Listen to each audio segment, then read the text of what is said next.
જામનગર શહેરમાં નવાગામ ગેટ વિસ્તારમાં આવેલ મંદિરમાં કેટલાક પ્રશ્ને નગર સેવિકાએ ધરણા કરી વિરોધ કર્યો છે.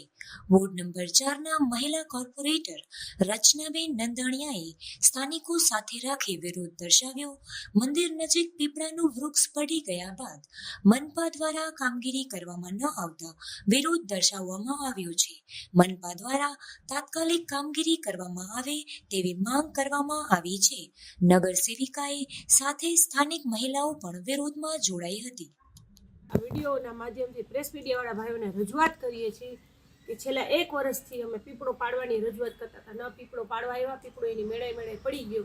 છેલ્લા 6 મહિનાથી આ થડ ઉપાડવાની વાત કરીએ છીએ. થડ ઉપાડવા કોઈ આવતું નથી. ગાર્ડન શાખાવાળાને રજૂઆત કરીને અડધા થઈ ગયા.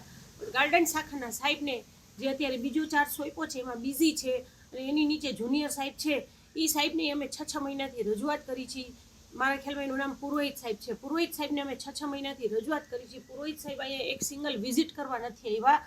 એક વિઝિટ કરવા નથી આવ્યા અને કાંઈ કીધું નથી કે આ થડ કેટલા દીમાં ઉપડાવી દેશે. અમારે તાત્કાલિક ધોરણે આ થડ છે એમાં હમણાં અમે લોકો બેઠા હતા બહેનો સત્સંગ કરવા. અહીંયા કોઈ પિતૃ કાર્ય હાલતું હતું તો આની અંદરથી સાપ નીકળે છે. સાપ આ અગોચરમાં સાપ આવી જાય છે.